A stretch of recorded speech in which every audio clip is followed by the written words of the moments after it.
Assalamualaikum warahmatullahi wabarakatuh. Selamat pagi Konco Laut semuanya. Ya, apa kabar teman-teman Konco Laut semua?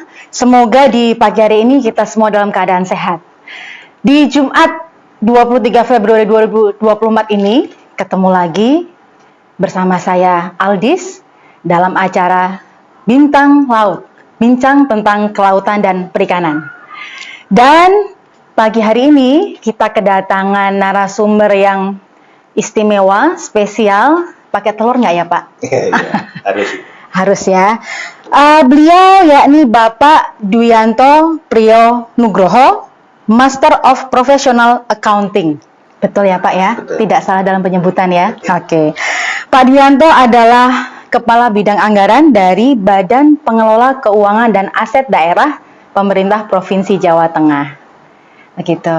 Selamat pagi Pak Dwi. Pagi, Mbak Aldis. Gimana kabarnya? Sehat, alhamdulillah. Pak Dwi juga sehat ya? Alhamdulillah sehat, Mbak. Alhamdulillah. Iya. Tadi kesini nggak macet kan ya Pak ya? Enggak, langsung. Oh gitu, Deket langsung kok. bus deket ya Iya. Pak. Ya ini koncolat semuanya. Pak Dwi ini kalau mau mencari jadwalnya harus inden dulu. Berapa lama Pak indennya? 1 bulan ya Pak?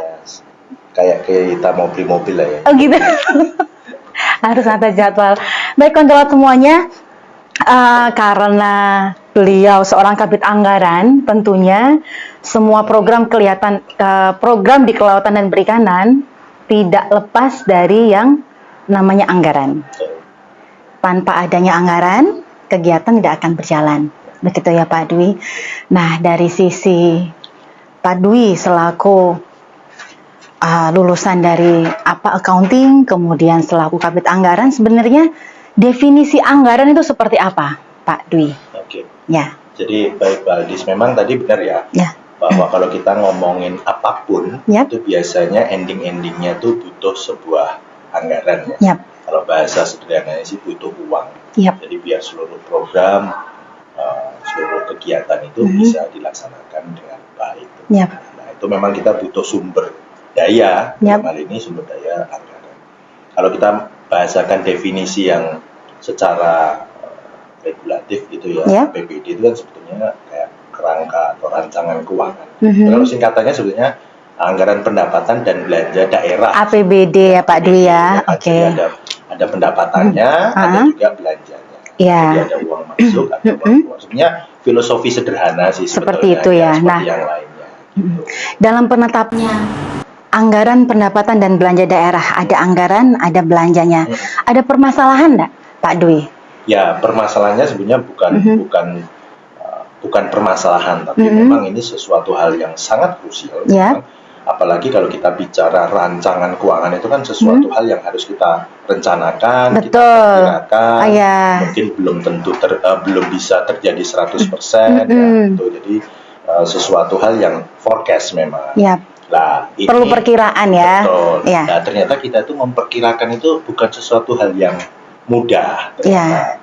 Nah, itu yang memang perlu sebuah perhatian, Yap. keseriusan kita semua dalam menyusun sebuah APBD tadi. Dan sekali lagi, ini tidak hanya dibuat oleh pemerintah, tapi Ya. tentunya harus disetujui oleh DPRD kalau di level provinsi. Oh, begitu ya. Dan itu Oke. nanti jadinya adalah sebuah peraturan daerah yang Yap. kita buat setiap tahunnya. Setiap tahun selalu ada produk perda ya, Betul, Pak Dwi ya. betul. Dan begini Pak Dwi ini kan berarti mengampu untuk satu provinsi Jawa Tengah. Betul. Begitu. Bagaimana cara Pak Dwi? Nah ini hanya dinas kelautan ya. Iya, iya. Untuk mitati itu bahasa Indonesianya apa ya, Konco Laut ya? Bagaimana cara Pak Dwi betul untuk memilah-milah Iya. mana yang masuk ini skala prioritas, mana yang ini nanti dulu begitu. Karena saya rasa masing-masing OPD tidak hanya kelautan dan perikanan pasti punya prioritas, tapi mungkin di dinas lain juga ada. Nah, bagaimana trik atau strategi Pak Dwi selaku Kepala Bidang Anggaran? Iya. Jadi ini memang pertanyaan yang sangat bagus ya. Yap. Kita tuh sebetulnya punya 21 urusan, jadi memang nggak hanya kelautan. Yap. Tapi sekali lagi, setiap pemerintah daerah itu tentu punya sebuah prioritas yang harus ditentukan terlebih dahulu. Nah, memang logikanya kita nggak mungkin bisa bilang bahwa semua urusan itu penting. Ya. Betul, itu penting, tapi memang kita harus menetapkan tadi yang disampaikan, skala prioritas. Iya. Sehingga makanya dalam APBD ini butuh proses, nggak sekedar hanya APBD-nya saja. Makanya diawali dengan rencana kerja pemerintah daerah yang tentunya di sana kita melalui musrenbang. Ya, prosesnya itu berapa lama Pak Dwi lebih kurangnya? Ya sekitar lebih dari 6 bulan ya. Lebih dari 6 sebetulnya. bulan, Ya. tahun sebelumnya pastinya ya Pak Betul. Dwi ya. Jadi tahun sebelumnya kita sudah merancang untuk tahun depan. Nah, kita berharap bahwa seluruh elemen masyarakat itu bisa bersuara, Oke. ya, bisa menyampaikan beberapa permasalahannya. Kemudian Forum-forum apa Pak saat menyampaikan masalah mungkin dari bawah sampai ke atas, dalam forum apa mereka bisa? ya, di beberapa forum perencanaan seperti di Musrenbang itu kita menghadirkan kayak kemarin kita sudah melakukan semacam kayak diskusi dengan publik begitu ya. Untuk 2025 kita mengundang seluruh elemen masyarakat di sana. Tentunya nelayan ada yang mewakili juga ya dalam konteks kelautan. Kemudian ada dari disabilitas, dari kaum perempuan, anak dan segala macam. Harapannya adalah bahwa di dalam APBD itu bisa menerjemahkan untuk menyelesaikan permasalahan yang ada di masyarakat. Dalam ini termasuk nelayan ya. Iya. Gitu. Iya, jadi koncolat semuanya kalau ingin ide-idenya atau mungkin ada permintaan, Pak, saya butuh VMS gitu kan. Bisa datang ke Musrenbang begitu ya. Iya. Nah, balik lagi ke prioritas tadi Pak. Karena kan ada Dinas Kelautan, ada tadi mungkin OPD lain. Bahkan Dinas Kelautan sendiri pun itu pasti dari tangkap, dari budidaya, masing-masing ada prioritas. Ada strategi nggak secara khusus dari Pak Dwi? Ya, jadi kita harus lihat dulu peta geografisnya.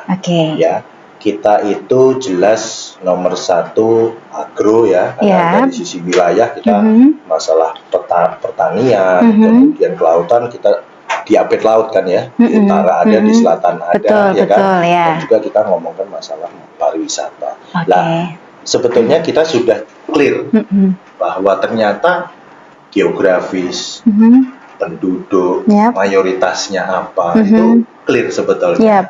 Nah, tinggal berarti nanti kalau ada urusan lain di luar itu, ya tentunya menyesuaikan. Seperti tadi yang saya sampaikan, nggak mungkin ini bisa semuanya terakomodir ya. Tapi paling tidak kita sudah punya peta dulu. Kita mau fokusnya di mana. Dan kita harus melihat sumber daya yang ada. Contoh mungkin kalau memang sebuah daerah punya laut mungkin yang luas, ya tentunya ya kita harus menggali potensi dari sana. Itu plan A-nya Pak Dwi. Plan A-nya kita on the track sesuai dengan apa yang sudah kita rencanakan. Nah, plan B-nya tatkala Bapak sudah merencanakan A, sudah oke di A, ternyata ada kendala atau masalah.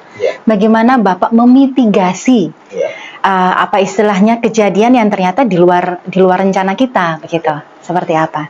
Jadi memang di dalam sebuah APBD itu semuanya sudah bisa kita antisipasi. Umpamanya banyak sekali kejadian kayak kemarin kita kasusnya COVID, kemudian kemarin ada bencana banjir mungkin ya. Iya, yang baru-baru ini ya. Terus mungkin ada beberapa yang lain lah ya. Kalau mungkin di daerah kemarin yang paling update yang masalah puting beliung di Jawa Barat dan segala macam. Tapi APBD sebenarnya sudah ada tools untuk menyelesaikan permasalahan-permasalahan itu. Tentunya kita melalui belanja tidak terduga mungkin. Tuh konco laut yang belum tahu. Ada belanja tidak terduga yang dianggarkan di APBD. Pemprov ya, Pemprov Jateng. Yang kayak kegiatan yang sangat urgent, mendesak, darurat. Bencana alam. Betul. Gitu ya. Memang, banyak sekali hal-hal yang sebetulnya APBD itu bisa kita sikapi. Itu kalau kita berjalannya ternyata plan A-nya tadi ada sesuatu hal yang di luar kendali. Betul, yang di luar kendali. Bisa. Begitu ya. Tapi harapannya kita memang seluruh masyarakat itu bisa, yaitu tadi saling berkolaborasi ya. Dan sekali lagi bahwa negara kita ini nggak bisa kita kerja sendiri. Kita ada pemerintah pusat, kita ada pemerintah provinsi dan kabupaten kota sampai ke desa. Dan ini sebagai NKRI ya kita harus kerja bareng, nggak mungkin ya kan, termasuk di kabupaten kota itu juga harus kita bisa kolaborasi. Iya, NKRI harga mati ya. Betul, Pak Dwi ya. Sangat setuju. Konco laut. Tadi Musrenbang berarti kan musyawarah perencanaan dan pembangunan. Itu berjenjang Konco Laut ya. Diadakan mulai dari tingkat kabupaten atau bahkan di bawahnya ada, Pak Dwi. Desa ada ya, dari tingkat desa, kemudian ke kecamatan, ke kabupaten, kemudian lanjut ke provinsi. Dan mungkin Konco Laut bisa memanfaatkan forum tersebut untuk menuangkan apa-apa saja yang menjadi kendala. Tentunya Konco Laut mungkin dari sisi nelayan, pembudidaya, kemudian kalau nelayan itu peternak ikan ya Pak ya, pembudidaya, kemudian pengolahan juga bisa ya, semuanya dalam skop umumnya kelautan dan perikanan. Silahkan disampaikan dalam forum tersebut. Dan lanjut lagi ke Pak Dwi. Menurut Bapak, selama menjadi Kepala Bidang Anggaran, kira-kira masing-masing OPD itu sudah konsisten belum Pak dalam merencanakan anggaran tersebut? Ya, ini menarik. Ya. Kelihatannya memang sesuatu hal yang mudah ya, kita merencanakan sesuatu. Saya besok pengen seperti ini, gitu ya. Terlihat mudah. Tapi ternyata ya itu tadi, bahwa segala macam perencanaan itu harus kita didiskusikan dari awal, ya.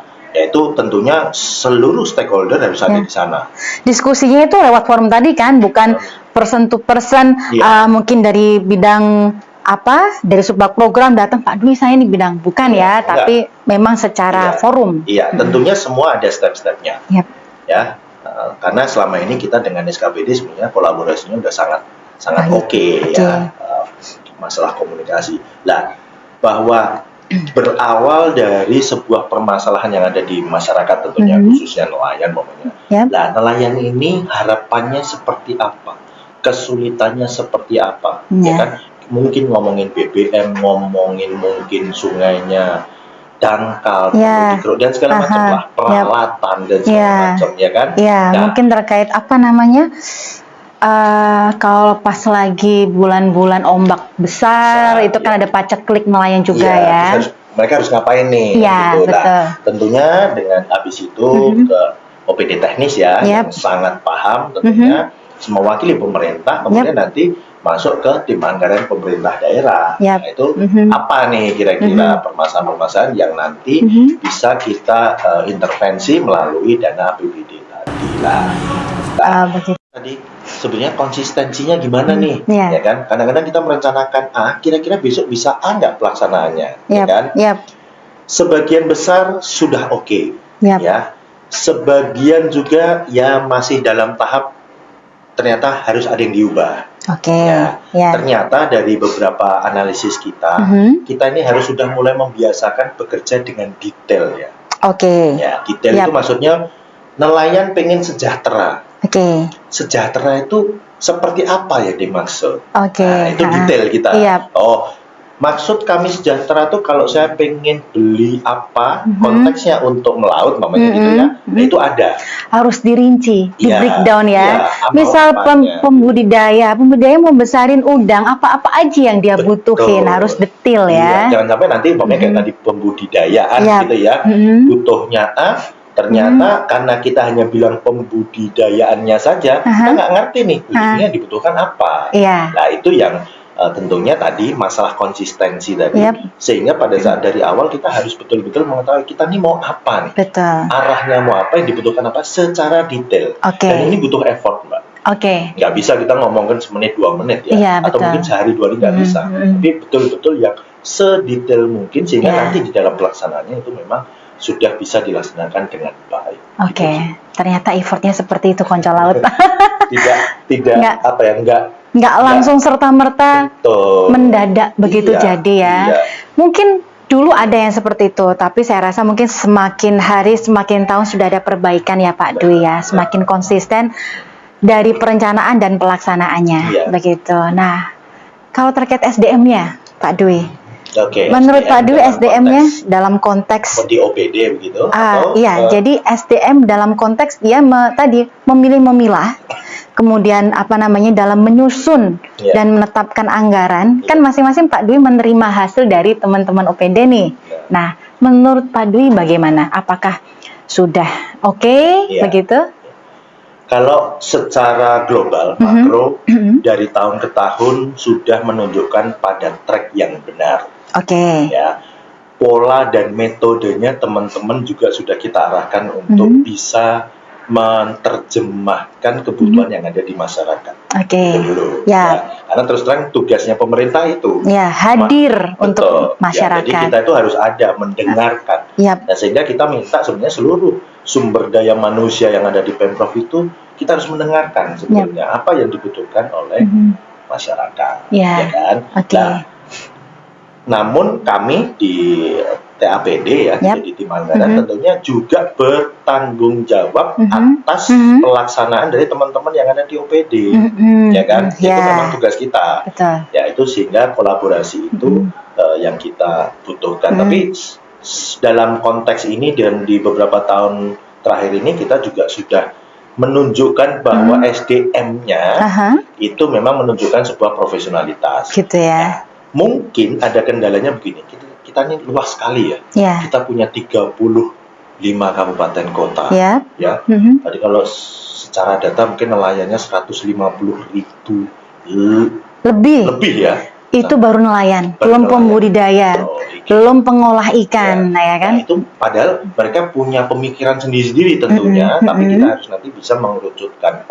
Ternyata yang betul-betul dibutuhkan dan menjadi prioritas itu. Nah, ini juga kita harus imbangi dengan profesionalitas dari SDM dong, ya kan? Jangan sampai nanti mereka butuh apa kita nggak paham nih kira-kira menerjemahkannya begitu. Nah, itu padahal kita. Tugas dari. Udah bukan zamannya masalah kekuasaan, ya. Saya yang berkuasa untuk menentukan ini enggak, tapi kita sudah pada zamannya bahwa ini permasalahan harus kita kerjakan. Ayo kita kerjakan bareng ya. Kita harus blended ya.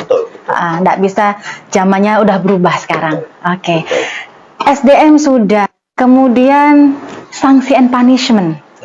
Nah, menurut Pak Dwi, pernah nggak sih OPD nih sudah nganggarin, sudah dides, gitu. Tiba-tiba tadi ada perubahan. Kalau perubahan kala dirasa, diteliti, dikaji masuk masih masuk akal, nggak masalah. Tapi kalau ternyata mungkin ada yang keluar dari ringnya, ada sanksi begitu kan, Pak Dwi? Iya. Jadi kalau memang ini sanksinya kan ini bukan masalah kriminal ya sebetulnya, tapi lebih kepada sanksi-sanksi sebetulnya. Kita pengennya tuh kalau bisa jangan sampai ada kekurang tepatan, ketidakefisienan. Sebenarnya arah kita tuh seperti itu ya, bukan karena kamu salah sehingga kamu saya punish seperti ini, enggak sebetulnya. Tapi lebih kepada rewardnya.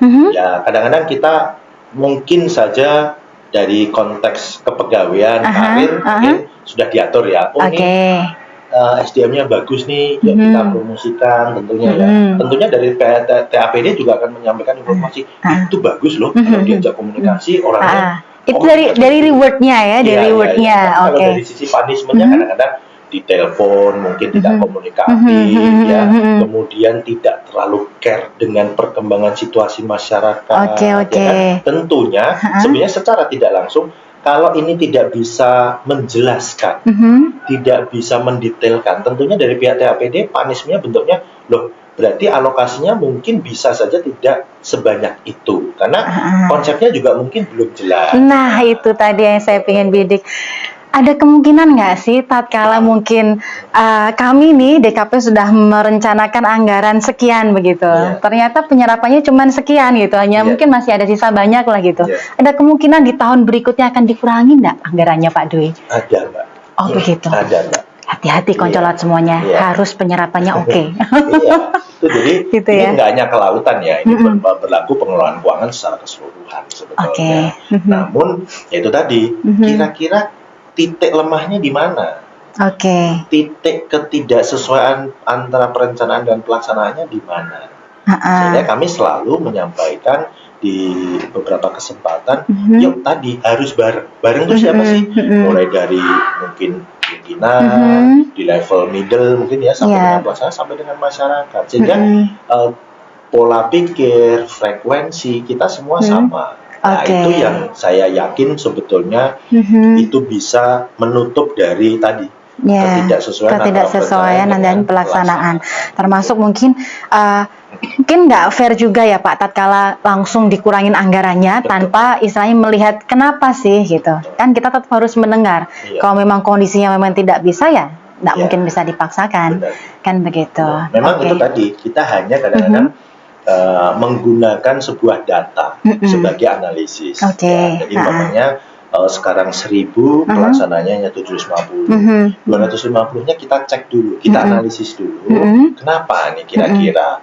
Atau karena memang cuaca mungkin, atau alam mungkin, sehingga ini tidak bisa dilaksanakan. Ya tentunya kan kita nggak mungkin dong. Nggak bisa memaksakan, alam ya. Tapi kalau ternyata, kita kemarin mau bangun A atau mau beli A, ternyata kita nggak membutuhkan barang itu, berarti kan ini sesuatu hal yang sebenarnya bisa diantisipasi lebih awal. Jadi sebenarnya perlu komunikasi yang tadi dibilang, komunikasi tetap harus. Jadi tatkala potensi-potensi yang seperti tadi nggak akan terlaksana atau mungkin pelaksanaannya mundur, itu bisa dimitigasi dari awal. Betul. Begitu ya kami Pak. mendorong komunikasi sehingga kami di BPKAD pun di anggaran di DAPD sebenarnya kami tidak membatasi forum komunikasi. Mau dari UPT, mau dari manapun itu ya, mau dari kepala istilahnya membuka pintu lebar-lebar ya Pak Dwi ya. Artinya silahkan, karena bagi kami pun butuh masukan dari teman-teman yang ada di OPD, karena kami kan nggak bisa ke lapangan, nggak bisa kerja sendiri, betul. Itu yang menjadi kata kunci di kami seperti itu. Terus lagi Pak Dwi, saya tuh penasaran, selama Pak Dwi menjadi Kabid Anggaran, pengalaman apa yang paling berkesan dengan Dinas Kelautan dan Perikanan tentunya selama Pak Dwi menjabat di anggaran ini, Kepala Bidang Anggaran, dan mungkin saat Pak Dwi mereview, tentunya Pak Dwi tahu persis anggaran di kami seperti apa. Kira-kira ada saran tidak terkait anggaran di kami? Iya, jadi memang ya tadi sebetulnya kalau pengalaman banyak ya. Saya itu komunikasi dengan teman-teman SKPD, termasuk juga di Dinas Kelautan. Ternyata permasalahannya tidak sesederhana yang kita bayangkan. Gitu ya. Di ruangan, ya kan? Mulai dari rob mungkin. Begitu ya. Mungkin juga masalah beberapa waktu yang lalu mungkin nelayan itu menyampaikan aspirasinya karena kapalnya mungkin nggak bisa masuk karena sudah banyak sedimentasi, terus salah satunya mungkin mereka tidak bisa melaut karena cuaca, dan segala macam. Nah, kita berkesannya begini, pada saat kita nanti bisa melihat ke lapangan, kemudian kita tahu permasalahannya dan kita bisa menyelesaikan, dulu termasuk terkait masalah BBM gitu itu kita punya sebuah kepuasan tersendiri. Jadi walaupun mungkin saja kami di BPKAD atau di anggaran tidak bisa langsung berkomunikasi dengan teman-teman nelayan, namanya gitu ya. Tapi begitu permasalahan yang disampaikan dari nelayan melalui OPD kemudian dan kita bisa selesaikan. Waktu itu masalah sedimentasi. Kita punya kepuasan. Yang di Tawang ya? Ya di pelabuhan mana ya Pak? Di Tawang, di Kendal. Itu kita punya kepuasan, walaupun mungkin nelayannya nggak kenal kami. Betul. Jadi ada sisi presisnya itu bisa menyelesaikan dan bisa bermanfaat. Betul. Untuk masyarakat bukti bahwa negara itu hadir. Gitu. Itu pengalaman yang menarik. Selanjutnya terkait komposisi anggaran yang sudah disusun, apakah ada mungkin saran begitu atau mungkin masukan untuk perbaikan Dinas Kelautan dan Perikanan tentunya? Ya, sebetulnya semua sudah berjalan dengan normatif regulatifnya ada. Tapi sekarang kita juga harus mendorong teman-teman OPD itu untuk lebih bisa memanfaatkan sumber daya anggaran ini dengan seefisien dan seefektif mungkin. Efisien dan efektif kata kuncinya Konco Laut. Jadi karena memang karena semakin kompleksnya permasalahan yang ada di masyarakat dan sumber dayanya juga belum terlalu bertambah banyak. Sehingga kan sumber daya manusia petugasnya ya, pegawainya ya? Sumber daya anggarannya. Sumber daya anggarannya. Bahasanya mungkin masalahnya mungkin lebih kompleks. Iya, tapi sumber dananya itu uangnya ya. Nggak terlalu banyak berkembang ya saat ini. Oh, dan juga kita itu tadi urusannya luar biasa. Jadi memang ini untuk informasi juga ya buat seluruh masyarakat kan, kita ada pendidikan, ada kesehatan, ada infrastruktur. Ya. Dengan kita mungkin jumlah penduduk 34 juta ternyata luar biasa besar. Ya. Semuanya butuh anggaran. Betul, dan semua butuh uang. Sehebat apapun program kegiatannya, kalau tidak didukung dengan sumber daya anggaran ya, yang proporsional, ya itu tentunya ya tidak akan bisa berjalan. Sehingga kami memberikan sarannya begini, dari uang yang ada ini betul-betul kita bisa manfaatkan, ya, dengan bisa sampai dengan belanja yang lebih detail. Belanjanya apa, ya kan? Tidak hanya topiknya, tapi belanjanya lebih detail sehingga uang itu bisa lebih efisien dan efektif. Untuk kita nggak terlalu banyak sifatnya operasional dan tepat sasaran tentunya. Betul. Jadi mungkin kita lebih banyak berdiskusi dengan masyarakatnya dibandingkan kita rapat dengan internalnya. Oke, setuju. Lebih ke kegiatan yang menyentuh ke masyarakat. Betul. Oke, itu ya saran dari kita. Tapi kalau overall penganggaran di DKP sudah oke ya Pak Dwi ya? Sangat oke. Oke, berarti tepuk tangan dulu buat subak programnya. Tentunya apa? Tentunya untuk semua SDM di kelautan perikanan, karena kita juga ada banyak UPT Pak Dwi. Saya rasa sudah mulai menjaring dari bawah. Jadi masukan dari bawah, kemudian naik, kemudian disaring, dan terakhir terdes dengan BPKAD kan ya. Itu. Kalau terakhir komposisi anggaran sendiri di 2024 ini Pak, tadi sumber daya anggaran tadi, sumber anggarannya itu dari mana saja Pak Dwi?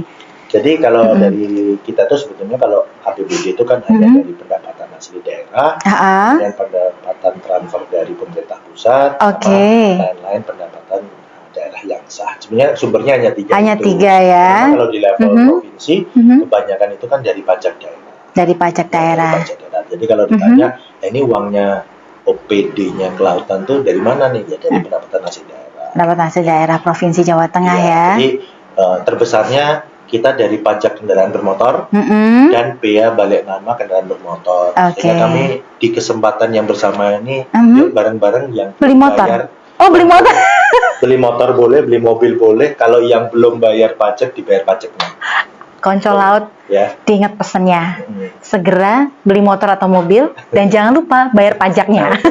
Karena itu gitu ya. Nanti kan untuk membiayai dari belanja. Gitu. Nah, berarti termasuk gaji kita juga dibiayai dari situ. Artinya kita selaku ASN harus punya integritas ya Pak Dwi ya.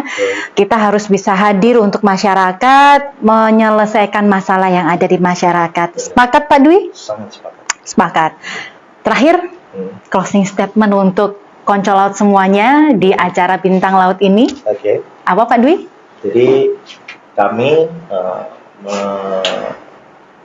ngajak seluruh teman-teman untuk kita bisa lebih bijak, lebih memperhatikan apa yang menjadi permasalahan yang ada di masyarakat, khususnya nelayan, sehingga biar nanti pemerintah bisa hadir, bisa menyelesaikan masalah dan juga apa-apa yang mungkin nanti diinginkan dari para masyarakat ini bisa terpenuhi dari pemerintah. Dan sekali lagi kerja luar biasa dari teman-teman kelautan, kami apresiasi sehingga ke depan ini harus jauh lebih baik. Amin. Oke, Konco Laut semuanya, tadi sekelumit baru secuil kita menyerap dan sharing dengan Bapak Dwianto, Kepala Bidang Anggaran Badan Pengelola Keuangan dan Aset Daerah Pemerintah Provinsi Jawa Tengah. Next time mungkin Pak, kalau kita perlu ada penyegaran kembali terkait anggaran, boleh ya berkunjung lagi ke podcast. Oke, terima kasih. Dan dengan closing statement tadi berakhir pula jumpa kita di pagi hari ini. Ketemu lagi di acara Bincang Laut, bincang tentang kelautan dan perikanan, tentunya dengan tema-tema yang lain. Dan saya Aldis undur diri. Wassalamualaikum warahmatullahi wabarakatuh. Terima kasih Pak Dwi. Terima kasih Pak.